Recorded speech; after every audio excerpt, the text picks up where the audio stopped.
going to call this meeting to order as well. And this is our annual meeting. And we're gonna move on to elect a meeting chairperson. I nominate Katie Corey to be the chairperson. Second. All in favor? Aye. Aye. Read the minutes of the last meeting.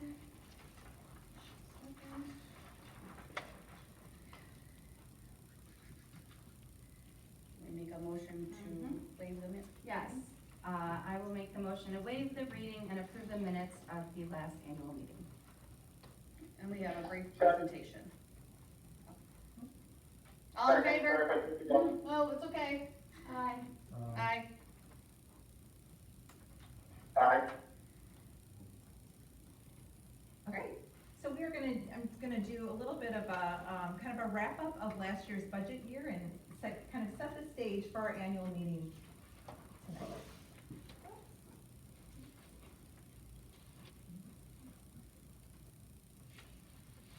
So the mission of our school district is that we believe that all children have the capacity to learn. And we have a responsibility to help children to discover and develop their unique strengths so that they can grow into their greatness. This mission statement is not only on the fancy pretty poster, but it really is the foundational piece of all of the things that we do in our district. So those things include responsive programming to meet student needs, attention to knowing our students and their families, really knowing students and their families over time, intentional engagement of our families and communities to support our students in their learning. So all of those things kind of fit into that whole idea of really helping our kids to grow into their greatness. From a fiscal standpoint, 84% of our budget is used to fund things that happen in the classrooms.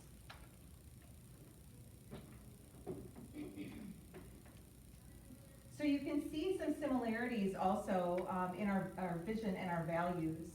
A couple of things I want to call your attention to in our values, children first, and how that aligns with our academic growth for all students and aiming for excellence, and then the importance of community in all of this. In our vision, we talk about it as an engaged school community, and in our values, we reference shared ownership. And then the third pillar of our vision is that focus on wellness, social, emotional, and physical. So, you know, I think all of our foundational documents, which really came to fruition last year, just reiterate that message of our vision and how important that it is that we keep our kids first and their academic growth first, but that also that importance of community in this whole process. So just looking ahead to our kind of our budget projection for this next year is, as I said before, instruction and programs budget totals about 84%, and Nicole will give a little bit more information on our budget during her portion. Debt service 9%, building operations and maintenance 7%. So you know, the maintenance of both of our beautiful facilities is only 7% of our budget. And that gives us a total budget in 21-22 of $9,848,265. We also have a community service fund, which is outside of our revenue limit. That's our Fund 80. And it's this fund that started 3 years ago for us that we can use to do community programming. And of course, we started working with Fund 80 3 years ago, and 2 of those years have been impacted by COVID so far. So the community service and Fund 80 and expanding what we do for community education in our community is something that we definitely want to involve our parents and community members in making some decisions with. This district has a history of being fiscally conservative. A couple of the things that we've done in this last year that kind of illustrate that, we've increased our fund balance by 2.13%. The fund balance is currently at 14.04%, which is the highest that it's been since 2014. So that's important because that impacts our interest rates and our borrowing rates and just our overall fiscal stability in our district.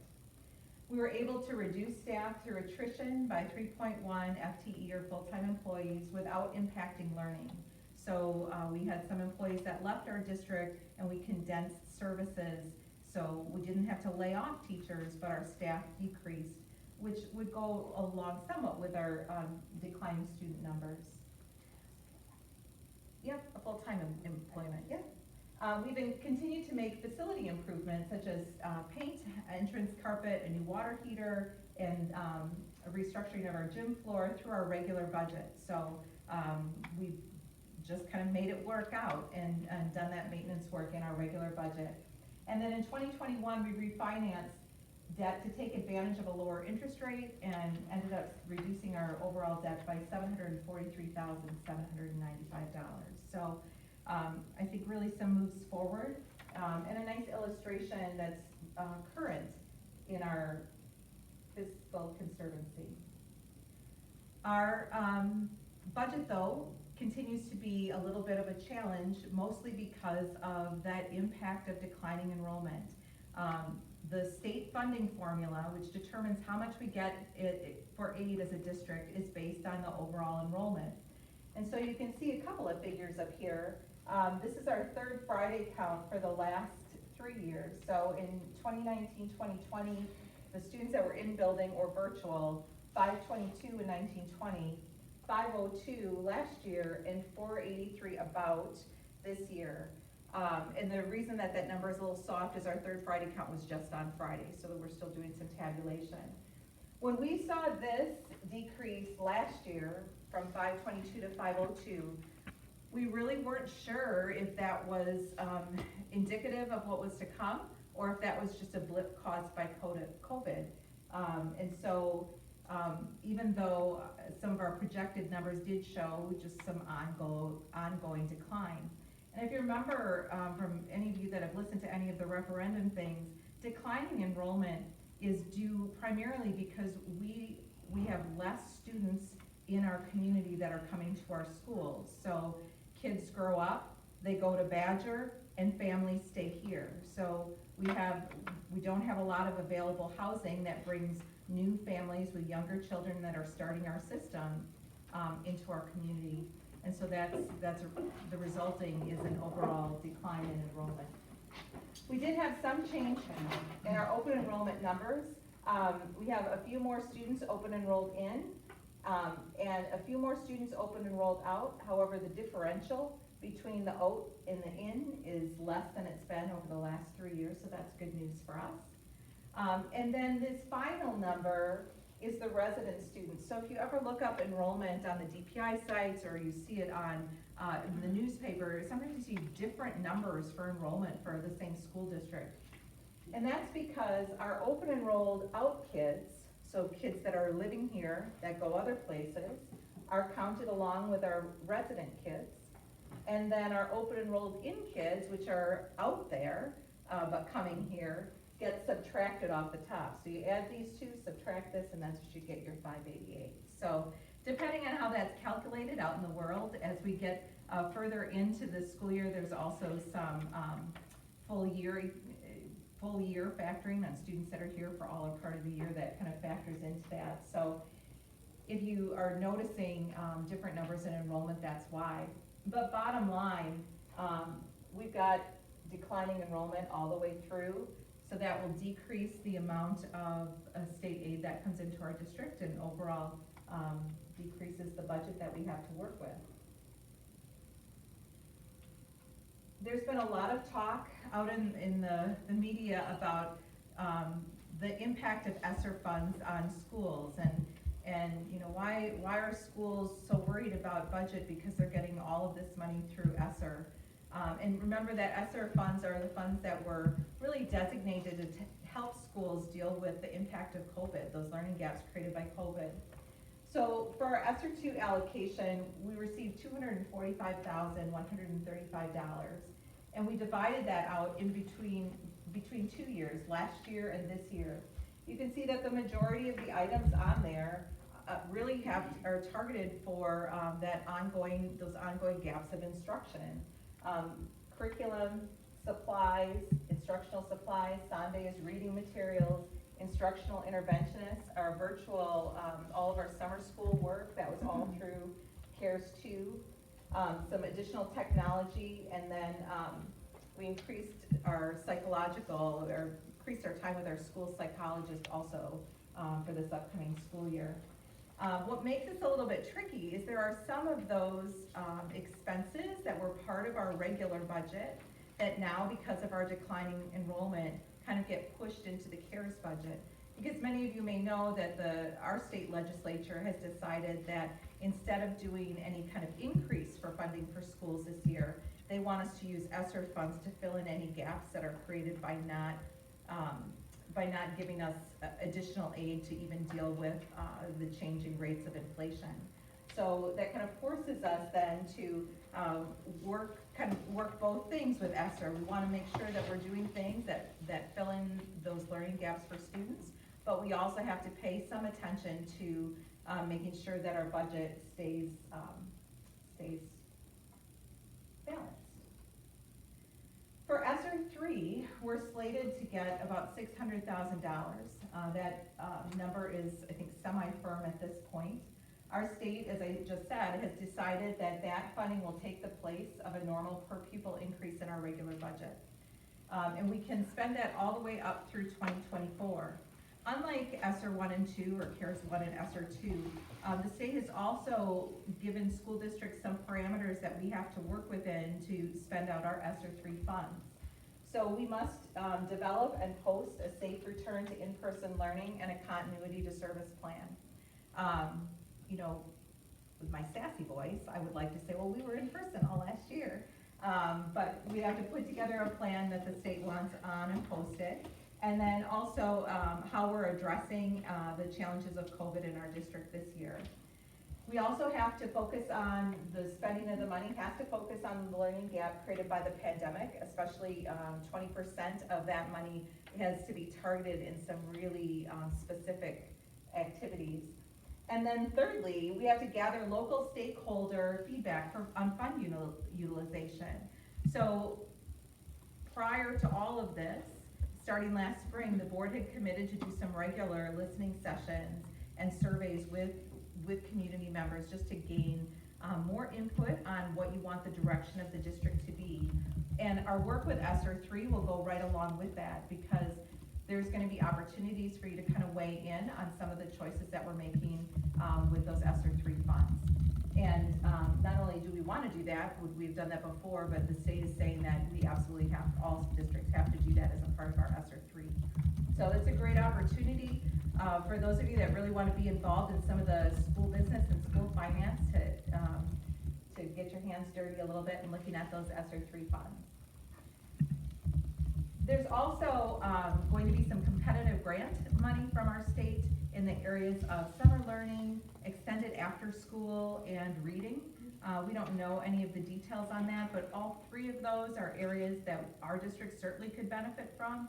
And so when those competitive grants become available, we certainly will be applying for those as well. So I talked a little bit about this earlier, but listening sessions and surveys throughout the year will provide the board with input and feedback on short and long district planning to include our academic program development. So what do you want for your schools in Genoa City to be? What are some of those key programs that maybe you want for your children, or you've seen in other districts that you want to make sure that we do here? What programs do we have here, or what services do we have here for our kids that you want to make sure stay preserved? How do we utilize our ESSER 3 monies to help support those initiatives? And then potentially, how do we still need to work through referendum? And if we do, what does that picture look like? So we've got this unique opportunity to look really holistically at where the district's going and what do we need to do financially to get there, both by using our ESSER funds, by looking at a potential referendum, and by reallocating some of our regular budget dollars. So lots of great opportunities coming up for community involvement. That's the end of my show. Kate.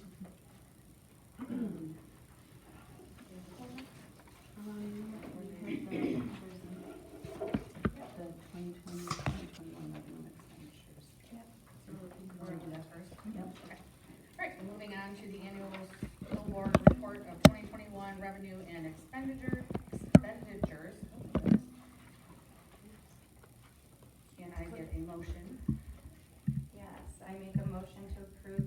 annual school board report 2021, revenue and expenditures. I will second that motion. All in favor? Aye. Aye. Any opposed? Moving on to any old business that is carried over from the previous annual meetings. Don't believe there was.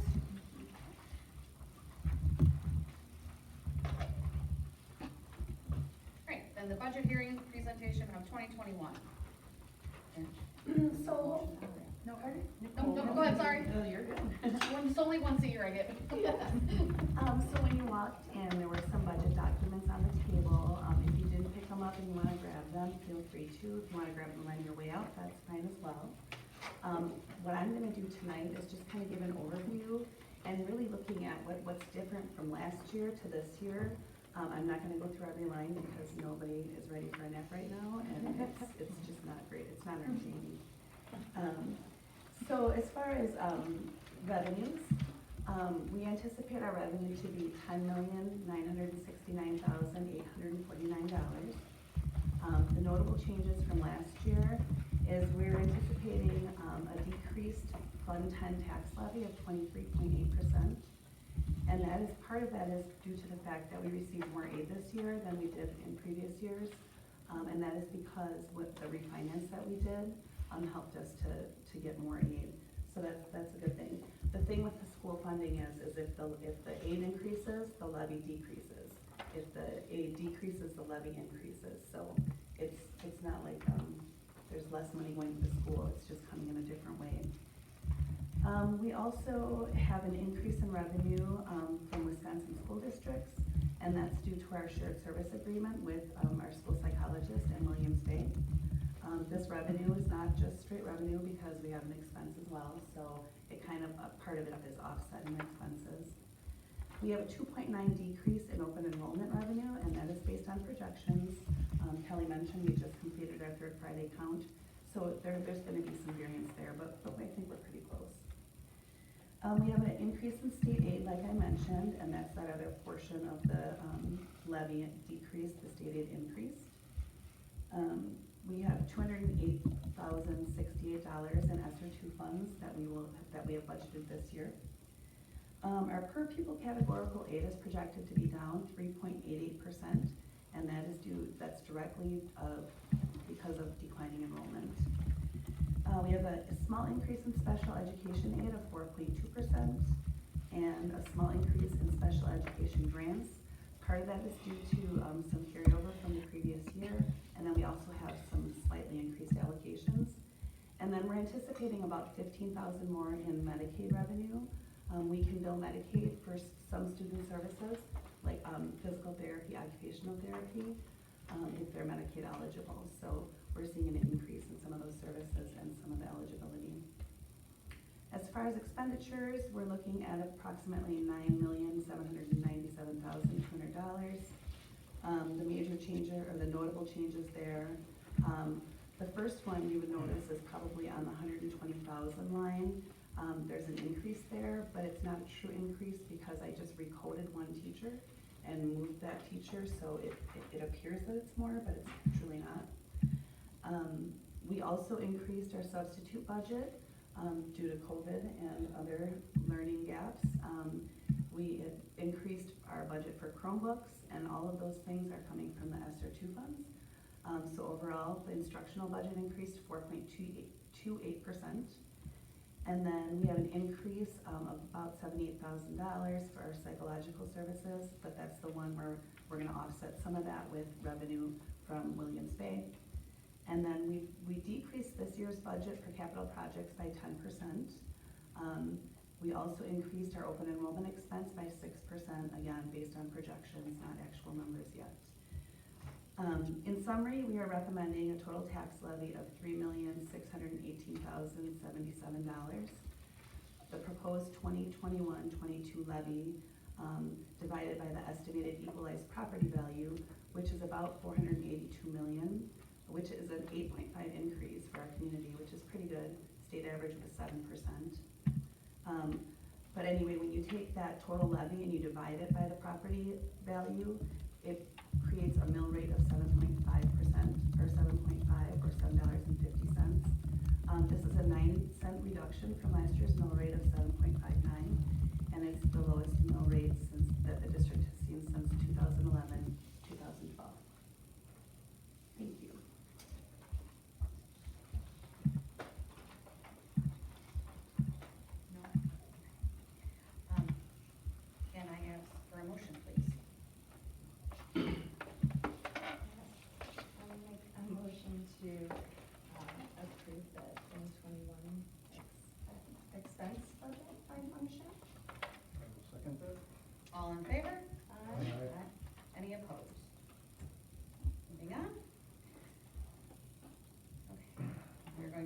vote on the 2021-22 school tax levy of $3,618,077. This will be 3 motions, correct? So we'll do one at a time.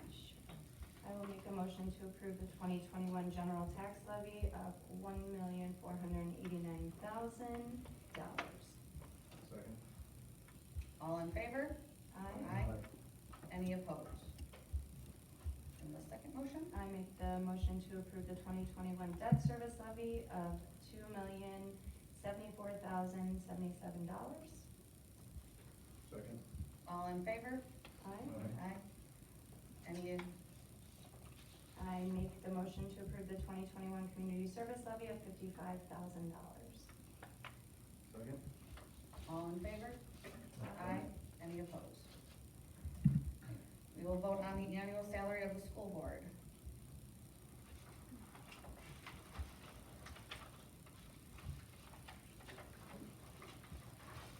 And I get a motion to approve that. I will make a motion to keep the school board salaries at $2,100 a year, the same as they were in 2021. I will second that motion. All in favor? Aye. Any opposed? Authorize the reimbursement of actual expenses of school board members. I will make the motion to approve the reimbursement of board member expenses. Second. All in favor? Aye. Any opposed? Okay, and then moving on to the authorization payment of student accident insurance premium. I will make the motion to authorize the payment of the student accident insurance premium of $2,409.57. Second. All in favor? Aye. Any opposed? And moving on to authorize the board to set date and time for the 2022 annual meeting.